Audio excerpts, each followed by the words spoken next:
Hello दोस्तों, तो आपका स्वागत है आपके अपने चैनल आईटीआई जॉब नोटिफिकेशन पे। तो लास्ट क्लासेस में हमने जैसे देख रखा था, जो कोनों के माप होते हैं उसके बारे में देखा था। कोनों का जो माप होता है वो कैसे लिया जाता है, ठीक है।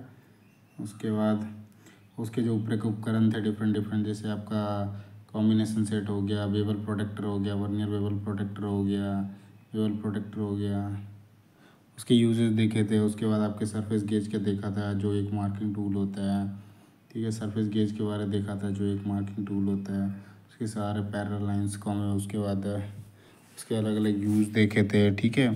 उसके बाद हमने देखा था कोल्ड चीजल, ठीक है। कोल्ड चीजल होते हैं जो छेनी होते हैं बेसिकली, उसका यूज़ देखा था। उसके जो आकार होते हैं वो कैसे होते हैं।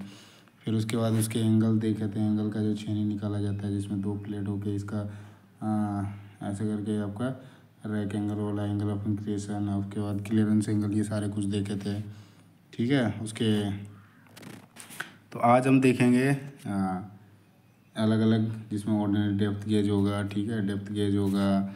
उसके बाद आपका मार्किंग मीडिया को देखेंगे, साथ ही आगे और देखेंगे जो सरफेस प्लेट्स हैं उसके बारे देखेंगे, और साथ ही आपका जो एंगल प्लेट है, एंगल प्लेट के बारे देखेंगे, इसमें क्या होते हैं, कैसे उसका किया जाता है, उसके अलग अलग स्टैंडर्ड देखेंगे, उसमें क्या है, किस टाइप के होते हैं, मटेरियल देखेंगे, पैरेलल ब्लॉक्स के बारे देखेंगे।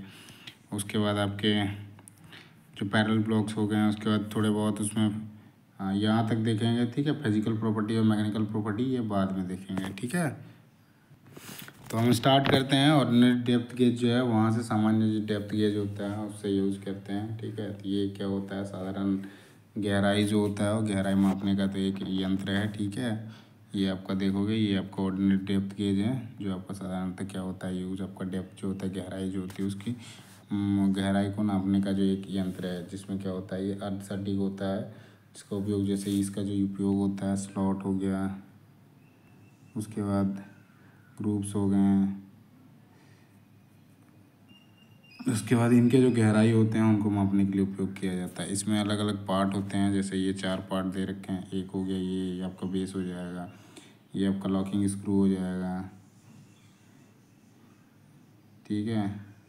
उसके बाद ये जो है इसका स्केल है, और ये जो है ग्रेजुएटेड बीम है जिसमें 1 नंबर दे रखा है। ये जैसे देखोगे ये आपका बेस हो जाएगा, जो बेसिकली आधार होता है। ये लॉकिंग स्क्रू या क्लैंपिंग स्क्रू हो गया। ये जो है ग्रेजुएटेड बीम हो गया, जहाँ पे ग्रेजुएट किया हुआ रहता है। और ये 3 नंबर का जो है वो स्केल है। इसको रेंज जो होती है 0 से 200 mm की रेंज में पाई जाती है, और साधारणतः गहराई मापने का जो यंत्र होता है, इसमें जैसे सटीकता जो होती है और लिस्ट काउंट जो होता है 0.5 mm होता है। बेसिक यही चीज़ें हैं। पार्ट का नाम पूछेगा, ये फ़ोटो दिया रहता है और इसका नाम पूछता है। तो ये आपका ऑर्डिनरी डेप्थ गेज हो गया, साधारण डेप्थ गेज हो गया, ठीक है। इसके 4 पार्ट हो गए। ये आपका बेस आधार हो गया, ये क्लैंपिंग स्क्रू, या फिर आप क्लैंपिंग स्क्रू कर दो या लॉकिंग, ऐसे क्लैंपिंग स्क्रू है, ठीक है। ये आपका ग्रेजुएशन बीम हो गया, जहाँ पे ग्रेजुएट लिखा हुआ है ना, उसमें जैसे ये बने हुए हैं अलग अलग, ऐसे ऐसे मार्किंग करा हुआ है। तो ये ग्रेजुएशन बीम हो गया, और ये 3 नंबर जो हो गया आपका स्केल हो गया, ठीक है। जैसे ये 11, 12, 13, 14 ये सारे ग्रेजुएटेड स्केल हैं, सॉरी ग्रेजुएटेड बीम है ना। इसको बीम बोलते हैं, इसमें ग्रेजुएशन किया हुआ है ऐसे, उसका ग्रेजुएटेड बीम हो गया, 3 नंबर स्केल हो गया, ठीक है। बाकी इसकी लेंथ जो मिलती है 0 से 200 mm का मिलता है, ठीक है, 0 से 200 mm का। और इसका जो लिस्ट काउंट होता है वो आपका स्टील रूल के बराबर होता है, तो 0.5 होता है। आगे चलते हैं मार्किंग मीडिया में। तो मार्किंग मीडिया के देखेंगे उसके उद्देश्य क्या होते हैं, इसका सामान्य यूज जो क्या होता है, उसके बाद इसका यूज कहाँ कहाँ पे किया जाता है, उसके बारे में देखेंगे। तो इसमें देखते हैं मार्किंग मीडिया क्या होता है। मेन इसका पर्पस जो होता है, किसी भी जॉब या लेआउट जो होता है, जहाँ पे जॉब या लेआउट वर्क होता है वहाँ पे इसका यूज़ किया जाता है।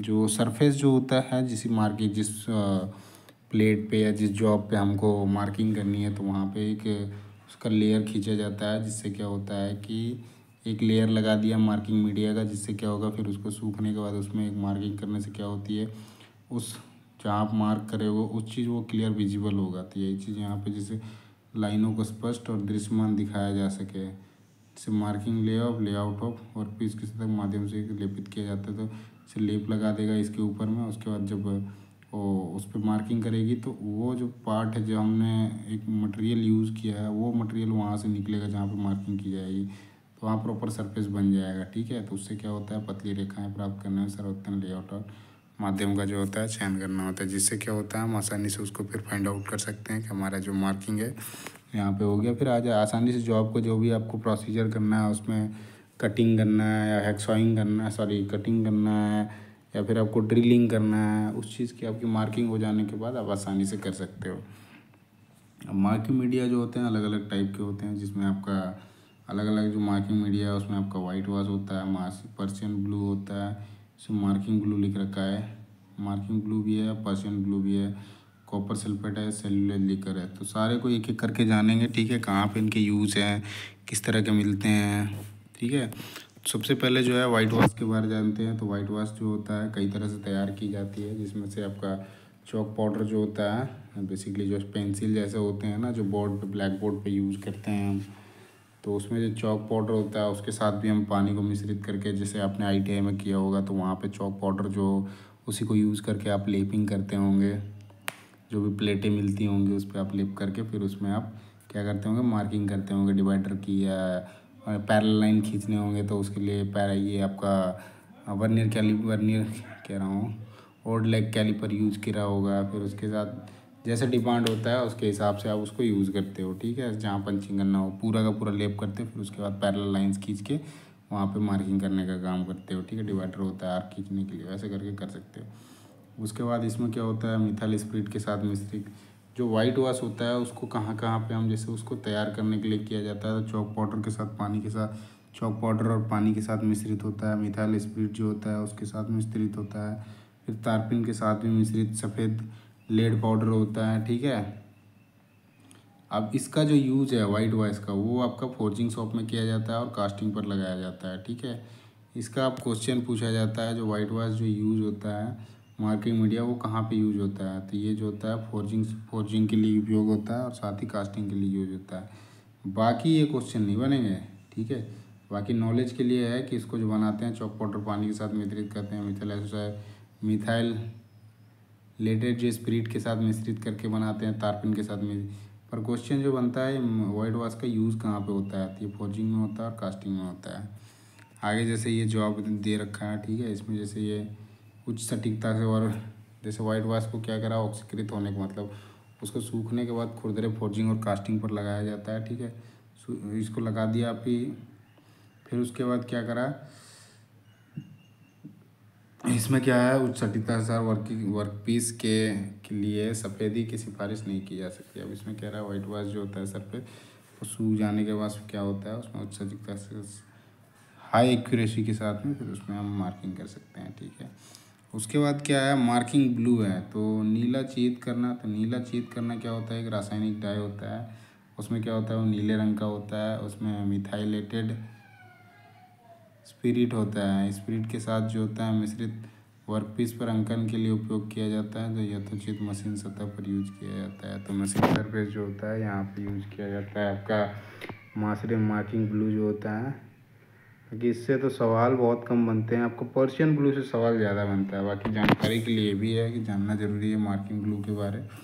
ठीक है, तो ये नीले रंग का होता है और मिथाइलेटेड स्पिरिट के साथ मिश्रित होता है, वर्क पीस पर अंकन के लिए उपयोग किया जाता है, जो यथोचित जो होता है मशीन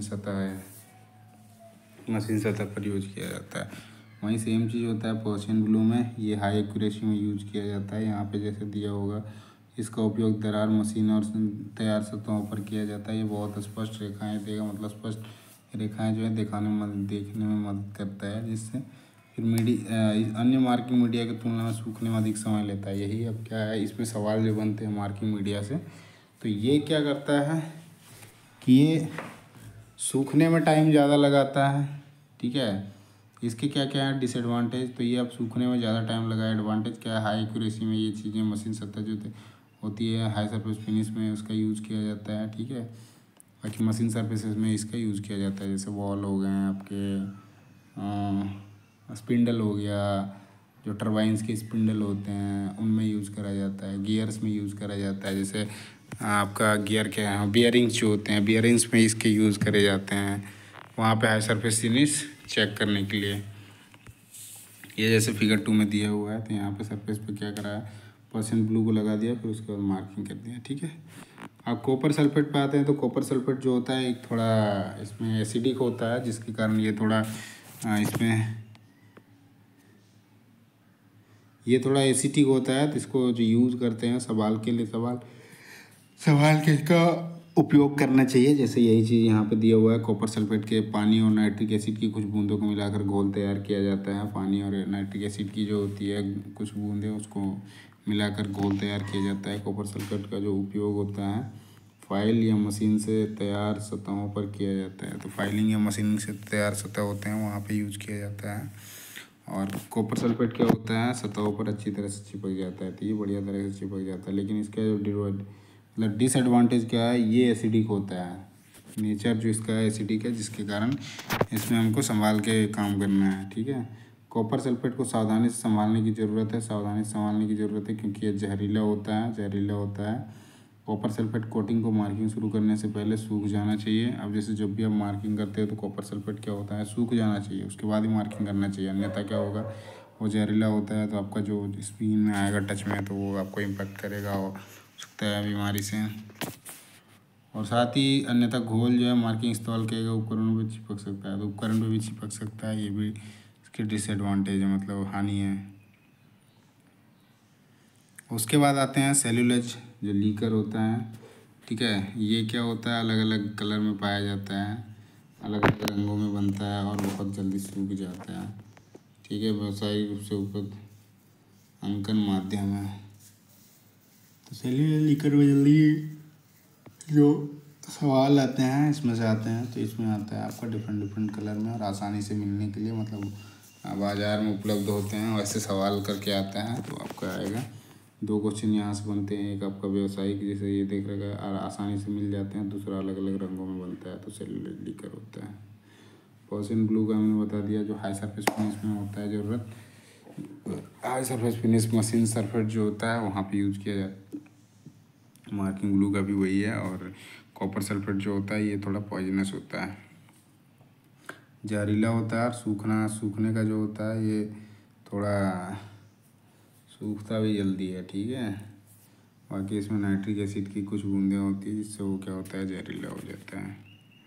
इसमें कुछ विशेष चीज़ दिया हुआ है, विशेष कार्य के लिए अंकन माध्यम का चयन जो है सतह की फिनिश और वर्कपीस की सटीकता पर निर्भर करता है। तो जो भी हम अंकन माध्यम या सतह का फिनिश करने का जो काम करते हैं, तो वो डिपेंड करता है किस पे, वर्कपीस की जो एक्यूरेसी होती है उस पर डिपेंड करता है, उस पर निर्भर करता है। ठीक है, वर्तमान के दिनों में क्या है, उपयोग किए जाने वाले मार्किंग मीडिया। तो अभी करंट के टाइम में क्या है कि मार्किंग मीडिया जो भी उपयोग किए जाते हैं, जैसे ये एरोसेल कंटेनर में आसानी से उपलब्ध होते हैं। एरोसेल टाइप की एक कंटेनर होती है, उसमें आसानी से उपलब्ध होते हैं, जिन्हें किसी भी सतह पर छिड़काव करके लागू किया जा सकता है, जिसे छेद करने की आवश्यकता होती है। वही चीज़ कह रहा है। तो आज के टाइम में जैसे डे बाय डे क्या हो रहा है, चीज़ें और एडवांस होते जा रही है, तो उस केस में क्या होगा, वो जो चीज़ें भी अपडेट होती जा रही है। तो आज के टाइम पे क्या होता है, एरोसोल कंटेनर पे मिलता है, तो आप लगाओ तुरंत सूख जाएगा।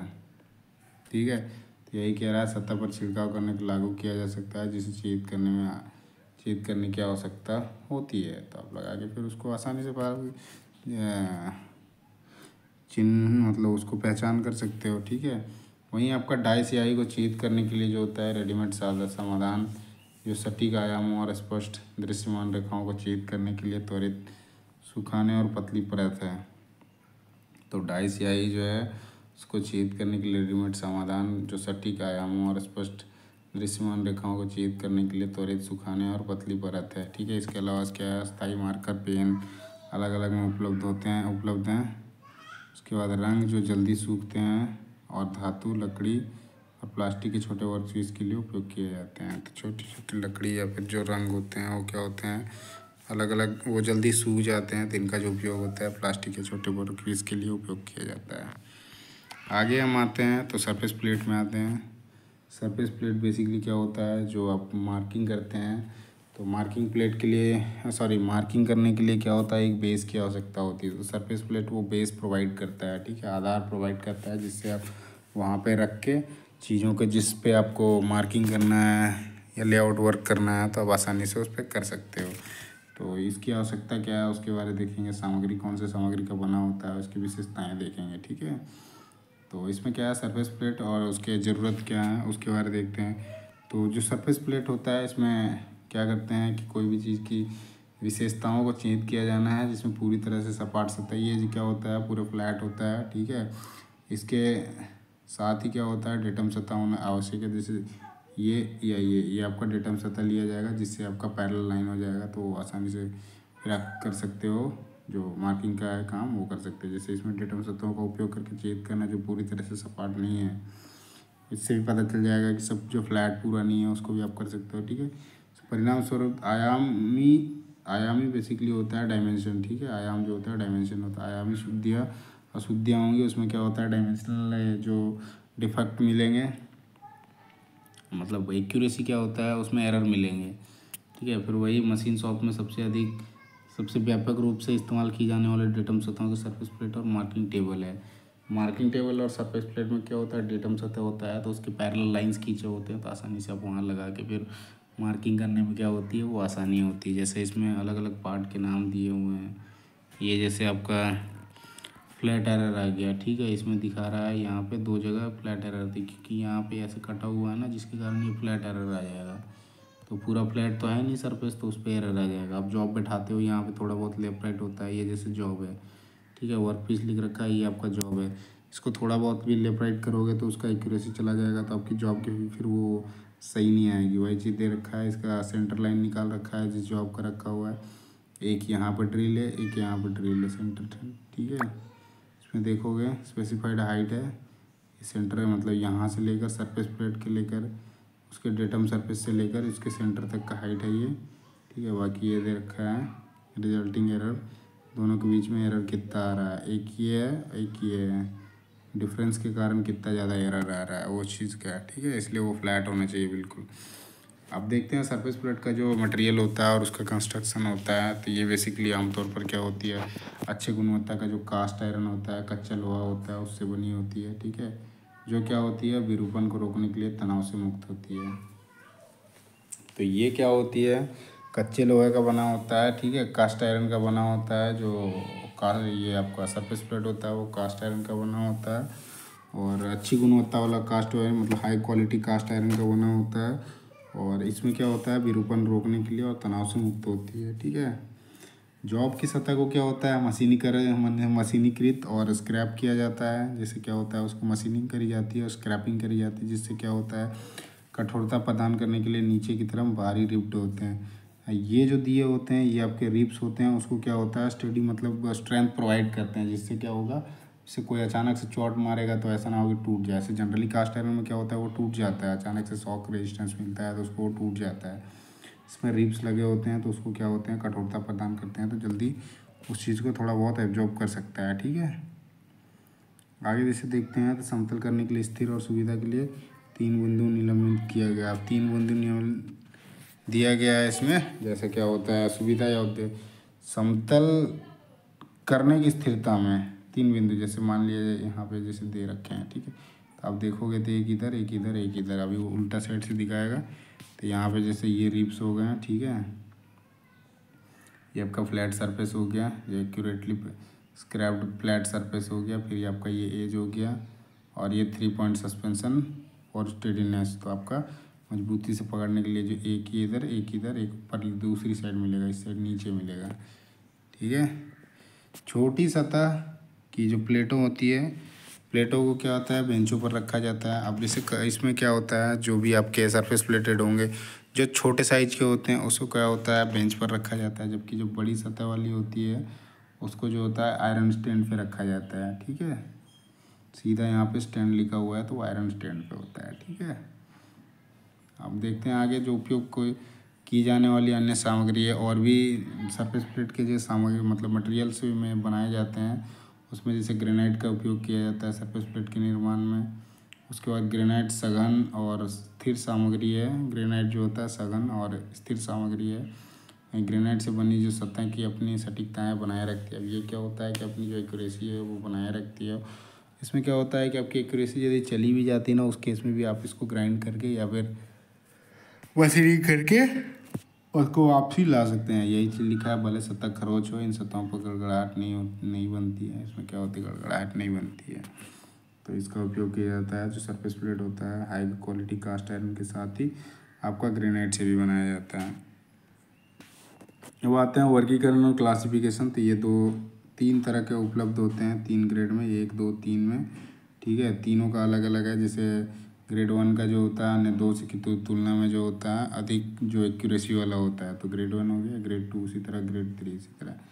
ठीक है, तो 3 ग्रेड में मिलते हैं। आपका ग्रेड 1 जो होता है सबसे एक्यूरेट होता है, ठीक है, अन्य 2 की तुलना में। उसके बाद स्पेसिफिकेशन देखते हैं। तो ये क्या होता है, कच्चा लोहा सरफेस प्लेट की उनकी लंबाई, चौड़ाई, ग्रेड और भारतीय मानक संख्या द्वारा निर्धारित किया जाता है। तो स्पेसिफिकेशन में जो होता है आपका कच्चा लोहा किस है उसका बताएगा। ठीक है, उसके बाद लेंथ हो गया, ब्रेथ हो गया, उसके बाद ग्रेड हो गया, और BIS नंबर से उसको पहचान कर सकते हैं। जैसे इसमें दे रखा है उदाहरण के लिए, कच्चा लोहा सरफेस प्लेट हो गया 2000 हो गया, उसका लेंथ हो गया, फिर चौड़ाई 1000 हो गया, उसके बाद ग्रेड 1 हो गया, और ये आपका BIS नंबर हो गया। उसके बाद देखते हैं इसका देखभाल और रख रखाव का क्या है। ठीक है, केयर एंड मेंटेनेंस जो है, उपयोग करने से पहले और बाद में इसको क्या करना है, साफ़ करना है। सरफेस प्लेट जो होता है उपयोग करने के पहले और बाद में भी इसको साफ़ करना है। फिर सरफेस प्लेट पर जॉब को ना रखें, जो भी फालतू जॉबें होती है उसको कोशिश करें वहाँ ना रखें। उससे क्या होता है, उठाने, नीचे उतारने, चढ़ाने से उसकी एक्यूरेसी चली जाती है। तो उस चीज़ को ध्यान में रखते हुए कभी भी इस चीज़ को उपयोग ना करें। बाकी जनरली ये चीज़ ध्यान में रखना है। ठीक है, बाकी कोई काटने का जो उपकरण जो होता है वो भी वहाँ पे मेज़ पे, जैसे ये लिख रखा है मेज़ पे ना रखें, तो वहाँ पे ना रखें। उससे क्या होती है, उससे भी खरोच आ सकती है, तो उसकी एक्यूरेसी चली जाएगी। आगे देखते हैं हम एंगल प्लेट के बारे। ठीक है, तो एंगल प्लेट जो होता है उसके बारे में देखेंगे, उसका यूज़ देखेंगे, उसके टाइप देखेंगे, फिर ठीक है ग्रेड्स को देखेंगे, उसको निर्देश कैसे करते हैं उसको देखेंगे, उसके निर्माण की और विशेषताएं भी देखेंगे। तो एक एक करके सबको जानते हैं। तो क्या होता है कोन, क्या बेसिकली होता है, ऐसे जैसे दो दो आ गए हैं, 2 साइड जुड़ गए हैं, तो ये आपका कोन हो जाता है। ठीक है, तो इसी तरह से है कोन प्लेट। तो ये आपका पूरा एंगल प्लेट हो जाएगा। जैसे ये दे रखा है, ये आपका एंगल प्लेट हो गया। ठीक है, ये एंगल प्लेट होगा। इसमें अलग अलग टाइप के होते हैं। जैसे इसमें क्या है, कोन प्लेटों में 2 समतल सतहें होती है, एक ये नीचे वाला हो गया, एक ये वाला हो गया। ठीक है, जो पूरी तरह से सपाट और समकोण पर मशीन होती है। तो ये समतल होती है और एक दूसरे पे क्या होती है, 90 डिग्री पे बनी होती है। ठीक है, आमतौर पर ये बारीक दाने वाले कच्चा लोहा या स्टील से बने होते हैं। तो ये क्या होता है आपका स्टील से या कच्चा लोहा से बना होता है। ठीक है, बारीक दाने वाला मतलब फाइन फाइन जो होता है, फाइन ग्रेन्स के साथ ये कच्चा लोहा या स्टील के बने होते हैं। और किनारों और छोर पर भी मशीनी वर्क होती है। तो किनारे और छोर जो होते हैं, यहाँ पे इसके जो किनारे वाले एरिया होते हैं वहाँ पे भी मशीनिंग की होती है। ठीक है, और वहीं अच्छी कठोरता के लिए, विरूपण को रोकने के लिए उसके पास बिना मशीन वाले पर पसलियाँ होती है। तो ये बेसिकली इसको पसली बोल रहा है, रिब्स बोलते हैं। ठीक है, इसको रिब्स बोलते हैं। ठीक है, तो ये पसलियाँ होती है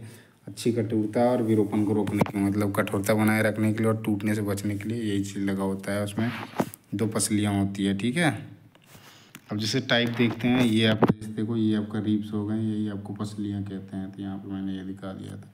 तो अलग अलग टाइप के हम देखेंगे अभी। जो एंगल प्लेट होते हैं उसके बारे में देखेंगे, उनके फिर थोड़ा यूज़ देखेंगे। ये तो जनरली क्या होता है, जॉब सपोर्टिंग के लिए और मार्किंग के लिए यूज़ करे जाते हैं। ठीक है, इसमें अलग अलग टाइप के होते हैं। जैसे इसमें पहला है प्लेन सॉलिड एंगल प्लेट। ठीक है, तो ये आपका जो है प्लेन सॉलिड एंगल प्लेट है। ये फिगर दिया रहता है, उसमें पूछा जाता है क्वेश्चन जो है ये क्या है। ठीक है, एक्स लिखा रहेगा, एक्स वाई क्या है, तो ये आपका रिब्स हो जाएगा ये पूरा। ठीक है, फिर उसके बाद यहाँ दे रखा है edge and and machine square. तो ये आपका एज एंड एंड हो गया जो मशीन स्क्वायर में करा हुआ है। ठीक है, ये एंगल प्लेट हो गया। आमतौर पर क्या होता है, इस जो इस्तेमाल की जाती है वो 3 प्रकार की एंगल प्लेट में जो होता है, प्लेन सॉलिड एंगल प्लेट सबसे कम आम है। ठीक है, सबसे आम है। तो जो ये वाला है प्लेन वाला, ये सबसे आम है। ठीक है, 3 तरह के जनरली यूज होते हैं। जैसे क्या होते हैं कि सॉलिड हो गया, फिर आप जाओगे स्लॉटर्ड में, फिर अलग होता है, फिर बॉक्स टाइप का एक होता है। तो अलग अलग इसमें जैसे कह रखा है कि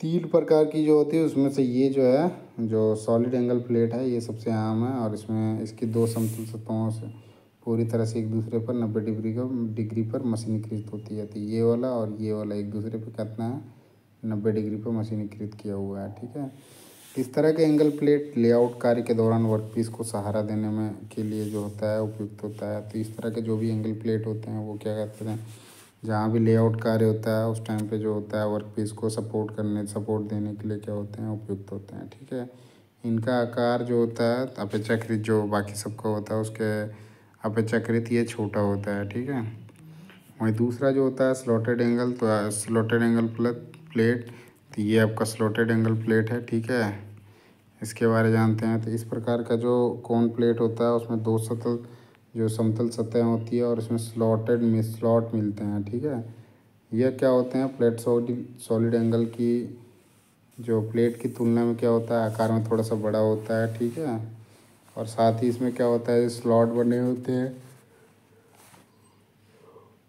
वो क्या करते हैं, वो बोल्ट को समायोजित करने के लिए स्लॉट्स बने होते हैं। जो जब बड़े जॉब होते हैं उनको जॉब को मार्किंग करनी होती है तो वहाँ पे उसके जब सपोर्ट नहीं मिलता है तो उससे क्या करते हैं, बोल्ट लगा के उस जॉब को पकड़ के फिर उस पर मार्किंग करते हैं। ठीक है,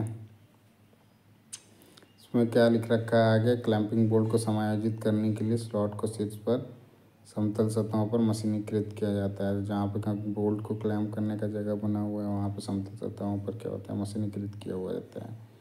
इस प्रकार के एंगल प्लेट को मार्किंग या मशीनिंग काम के साथ साथ 90 डिग्री पर झुकाया जाता है। ठीक है, तो इस प्रकार के जो भी एंगल प्लेट होते हैं उसके लिए क्या होता है, मार्किंग या मशीनिंग के काम में जो होता है काम के साथ साथ 90 डिग्री पर झुकाया जाता है। तो ये जैसे हो गया स्लॉटेड एंगल प्लेट। ठीक है, इसमें दे रखा है ये, तो एज एंड मशीन स्क्वायर, तो एज हो गया ये साइड वाला पार्ट और ये एंड हो गया जो मशीन किया हुआ है। ठीक है, ये स्लॉटेड एंगल प्लेट है। उसके बाद इसमें जैसे देखते हैं ये बोल्ट करा हुआ है, बोल्ट करके इसमें मार्किंग करी जा रही है। स्लॉटेड एंगल प्लेट है, इसमें बोल्ट के द्वारा जॉब को लगा दिया गया, फिर उसके सरफेस गेज की सहायता से उसको मार्किंग कर रहे हैं। उसमें और होता है जो स्विवल टाइप का होता है, स्विवल टाइप का जो एंगल प्लेट होता है यह क्या होता है, ये समायोज्य है ताकि दो सतहों को एक कोण पर रखा जा सके। ये क्या होता है, समायोज्य होता है, जिससे क्या होता है जो दो सतहें होती है उसको एक कोण पर रखा जा सके और दो मशीनी सतहें दो अलग अलग टुकड़ों पर होती है जिन्हें इकट्ठा किया जाता है दूसरे के संबंध में झुकाव के कोण को इंगित करने के लिए एक पर निशान चिह्नित किए जाते हैं। जब दोनों शून्य संपाती होते हैं तो दोनों समतल पृष्ठ एक दूसरे पर 90 डिग्री पर होते हैं। तो इसमें देखते हैं स्विवल जो होता है, ये आपका स्विवल हो जाएगा। ये जो है ये स्विवल एंगल प्लेट है जो जनरली आपका लेथ मशीन में यूज किया जाता है। यहाँ पे जैसे दिया हुआ है क्या है, दूसरे को 90 डिग्री का इंगित करते हैं, छेद हो जाते हैं जबकि दो शून्य संपाती होते हैं और दोनों समतल पृष्ठ एक दूसरे से 90 डिग्री पर होते हैं। ठीक है, स्थिति में लॉक करने के लिए बोल्ट और नॉट प्रदान किए जाते हैं। अब उसको लॉक करने के लिए ये जो होता है यूज होता है आपका लेथ मशीन में। ठीक है, वहाँ पे मार्किंग करने के लिए यूज किया जाता है। बाकी इसमें याद करने लायक जो है 90 डिग्री पे होता है इसका भी यूज। ठीक है, और इसका यूज जो होता है समायोज्य में दो सतहों के बीच पर एक कोण पर रखा जाता है जो मशीनी सतहों पे अलग अलग टुकड़ों पर होती है जिन्हें इकट्ठा किया जाता है, इंगित किया जाता है और दोनों शून्य संपाती होते हैं और समतल पृष्ठ पर एक दूसरे से 90 डिग्री बनाते हैं। और इसको लॉक करने के लिए क्या होता है, नट बोल्ट दोनों का उपयोग किया जाता है और इसका उपयोग जो होता है लेथ मशीन पर किया जाता है।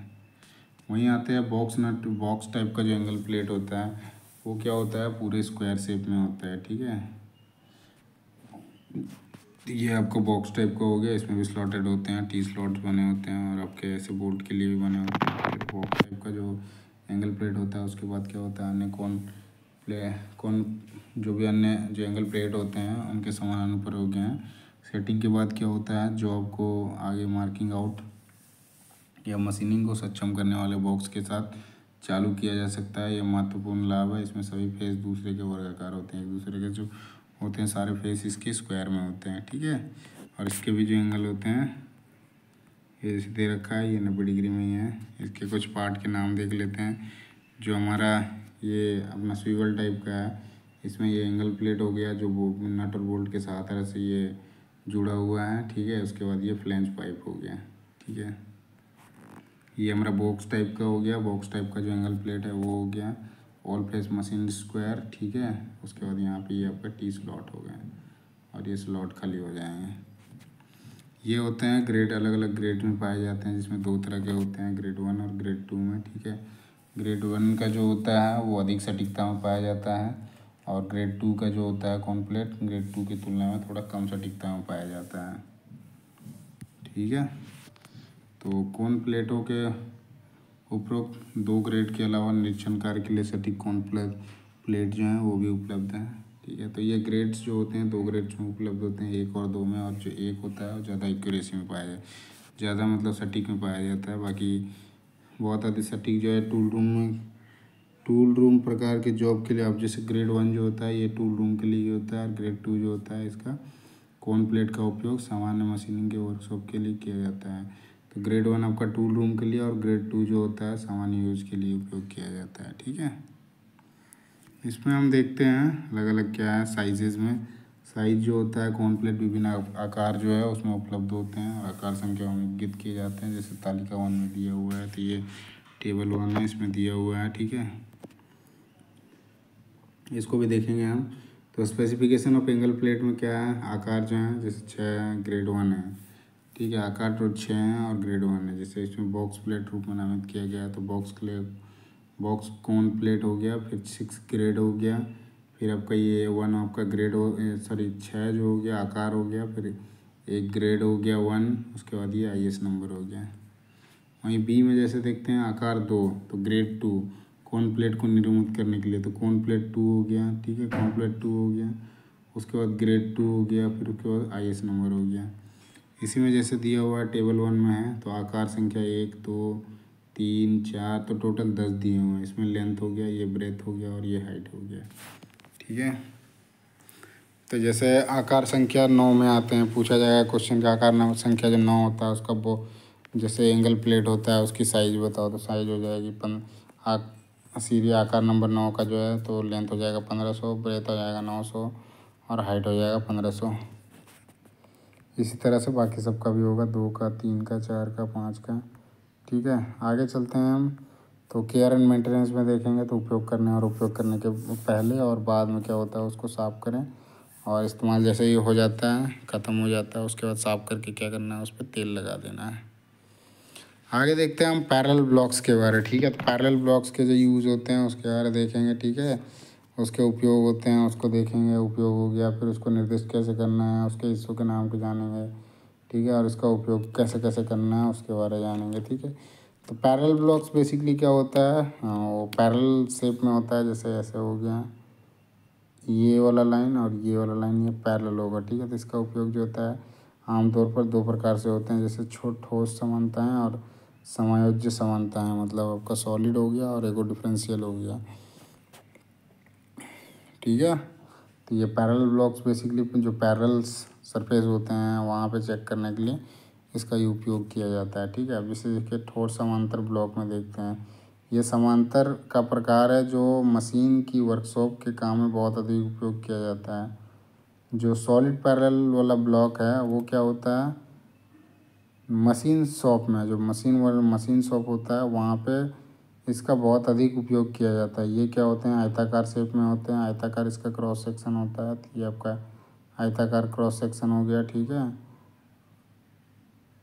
स्टील के टुकड़ों से, ये स्टील की बनी होती है और विभिन्न लंबाई में इसका क्रॉस सेक्शन आकारों में उपलब्ध होते हैं, अलग अलग आकार में इसको मिलते हैं। ठीक है, और ये स्टील के बने होते हैं, वे कठोर और जमीन है, और कभी कभी गोंद से समाप्त हो जाए, गोंद से समाप्त हो जाते हैं। ठीक है, ये गोंद।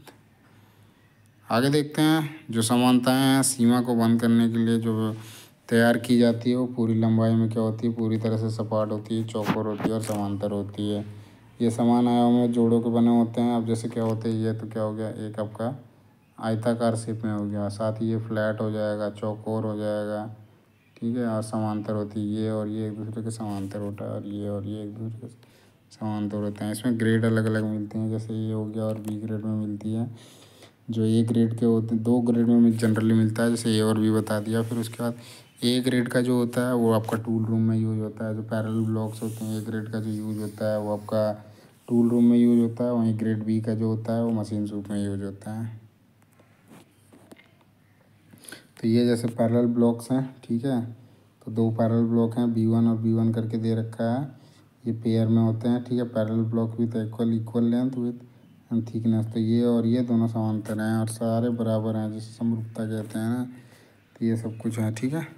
आगे देखते हैं एडजस्टेबल का। तो इसको क्या होता है, अलग अलग हाइट में सेट करके पैरेलल हम चेक कर सकते हैं। तो यही चीज़ इसमें दे रखा है। क्या है, इसमें दो पतला ब्लॉक होते हैं जो टैंक और ग्रुप्स असेंबली में एक के ऊपर एक फिसलते हैं। इसमें क्या होता है, स्लॉट बना होता है, उसमें ग्रुप्स होते हैं। तो उसमें क्या होता है, फिसलता है। इससे क्या होता है, समांतरों को समायोजित किया जा सकता है और अलग अलग ऊंचाइयों पर सेट किया जा सकता है। तो विभिन्न ऊंचाइयों का मतलब वही है, अलग अलग ऊंचाई पे अलग अलग जो है इसके डायमेंशन को चेक किया जा सकता है, ठीक है। इसका उपयोग कहाँ पे होता है, उपयोग को भी देखेंगे। तो उपयोग जो होता है मशीनिंग के दौरान जो होता है, वर्कपीस की समांतर सेटिंग करने के लिए ठोस और समाज्य समांतर का उपयोग किया जाता है, ठीक है। वह मशीन प्रक्रिया का बेहतर अवलोकन प्रदान करने के लिए इस बाइस का जो है मशीन टेबल पर रखे गए वर्कपीस को ऊपर उठाने के लिए भी उपयोगी होते हैं। तो ये आपके जो एडजस्टेबल पैरेलल ब्लॉक होते हैं, ये क्या होते हैं, मशीन टेबल पर जैसे आप वर्कपीस को रख कर उस पर काम कर रहे हो तो उसको भी हाइट पे उठाने के लिए भी उपयोग में ला सकते हो, ठीक है। ये आपका टूल मेकर वाइस है। इस पर जैसे ये जॉब लगा रखा है ऊपर में और नीचे ये पैरेलल ब्लॉक्स लगा रखे हैं। ये जूम कर देता हूँ ज़रा सा। तो ये आपके दो पैरेलल ब्लॉक, एक इधर है एक इधर है, ये पैरेलल से जॉब को ऊपर उठाने के लिए लगाया हुआ है, ठीक है। इसमें क्या है, समांतर जोड़े जो बनाए जाते हैं वो सेटअप में सटीकता सुनिश्चित करने के लिए मिलान जोड़े में उपयोग किए जाने चाहिए। अब ये क्या होते हैं, एक सेट में आते हैं तो वही उनके यूज ऐसे होने चाहिए कि दोनों बराबर चीज़ों को रखे, जिससे क्या होगा, ज़्यादा हार्मफुल ना हो और क्या हो, सटीकता से उस जॉब का ऑपरेशन जो भी काम करना हो उस पर मार्किंग करनी हो या फिर लेआउट करना हो, उसकी ड्रिलिंग करनी हो। ड्रिलिंग करने के लिए तो बेस दिया जाएगा, आगे पकड़ने का हो, मेजरमेंट लेने का हो, तो वैसे करके उसका उपयोग कर सकते हैं। इसका केयर एंड मेंटेनेंस देखते हैं।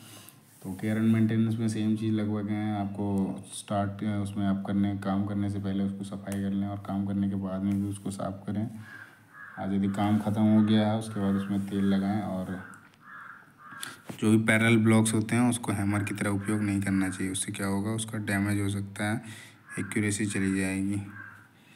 अब यही देखते हैं समानता के आकार देखेंगे। तो इसमें जैसे टेबल 1 टेबल 2 में दिए गए हैं जो अलग अलग टाइप के आकार हैं। समांतरों का पदनाम देखेंगे, ठीक है। समांतर प्रकार, ग्रेड, समानताएं प्रकार देखेंगे, फिर ग्रेड देखेंगे केवल ठोस समांतर के लिए, फिर आकार देखेंगे, फिर मानक की संख्या, ठीक है, द्वारा निर्दिष्ट की जाती है, सबको देखेंगे। जैसे ठोस समांतर हो गया A5 10 100 और फिर IS नंबर हो गया, ठीक है। तो इसमें देखोगे आपका एक A5 का जो हो गया ये ग्रेड से, जैसे इसका ठोस समांतर में A5 हो गया, ठीक है। तो ये इसका हो गया, फिर 10 आपका इसका एक 10 हो जाएगा और ये लंबाई जो हो जाएगा 100 का हो जाएगा, ठीक है। फिर उसके बाद IS नंबर हो गया। समायोज्य समांतर में तो सॉलिड वाले में ऐसे होता है उसका नाम, ठीक है। जैसे ये B1 लिखा हुआ है तो A5 करके हो गया, फिर 10 जो हो जाएगा, इसकी हाइट 10 हो जाएगी, लेंथ जो हो जाएगी वो 100 हो जाएगी, फिर IS नंबर 42 41 हो जाएगा। वहीं आपका पैरेलल समायोज्य वाला होता है जो एडजस्टेबल होता है, उसमें 10 दिया हुआ है, हाइट हो गया, ठीक है, 13 हो गया, फिर IS नंबर हो गया, ठीक है। इसमें जैसे लेंथ हो गया, विड्थ हो गया, थिकनेस को मैं हाइट कह रहा था, ठीक है। टेबल 1 में जैसे दिया हुआ है ठोस समांतर के जो आकार हैं उसमें ग्रेड दे रखा है AB और BB करके, उनका साइज़ ये दिया हुआ है, ठीक है। तो ये सवाल भी कभी कभी पूछते हैं, बाकी ऐसे तभी तक आया नहीं है। हो सकता है ग्रेड A एंड B का पूछ लें। तो उसमें ये वाला जो है जैसे 25 5 10 100 आ गया, थिकनेस, विड्थ और लेंथ हो गया, ठीक है। वहीं टेबल 2 में देखते हैं तो ये आपका जो एडजस्टेबल है, ठीक है, एडजस्टेबल पैरेलल ब्लॉक है, उसका आकार कैसे लेते हैं। तो ये आपका ये हाइट हो गया, ये आपका लेंथ हो गया और ये आपका ब्रेथ हो गया, ठीक है। तो इसकी भी एक सीमाएँ होंगी, जैसे ये दे रखा है ऊंचाई सीमा का, ठीक है। ऊंचाई सीमा जो है, लंबाई उसकी कितनी होगी, ऊंचाई सीमा जैसे 40 से 50 होगी तो उसकी लंबाई 100 होगी, ठीक है। उसी तरह से इसमें दे रखा है जो सॉलिड टाइप के होते हैं उनमें आपका A और B जो होता है, ग्रेड A एंड B का होता है, वो जो अवेलेबल होते हैं A 5 10 100 से लेकर 35 70 300 तक होते हैं। उसके बाद खाली B ग्रेड के जो होते हैं 40 80 350 और B जो होता है 50 100 400 इस साइज में अवेलेबल होते हैं, ठीक है। अगला जो है फिजिकल और मैकेनिकल प्रॉपर्टीज़ ऑफ मेटल, तो इसके बारे में हम आगे पढ़ेंगे, ठीक है। और वीडियो कैसा लगा ज़रूर बताइएगा, और साथ ही चैनल को सब्सक्राइब करना ना भूलें, और साथ ही जो बेल आइकन है उसको भी दबाना ना भूलें, जिससे जो भी अगली अपडेट आती है तो आपको सबसे पहले मिलेगा। बाकी मेहनत बहुत लगती है, तो आप अपने साइड से जो एक सब्सक्राइब दे सकते हैं तो बहुत ही अच्छा रहेगा। बाकी कैसा नॉलेजेबल है नहीं है उसके बारे में ज़रूर कमेंट करें, जिससे क्या होता है एक प्रोत्साहन मिलती है, तो मैं आगे भी जो होता है वीडियो बनाने के लिए प्रोत्साहित होता हूँ। ठीक है दोस्तों, धन्यवाद।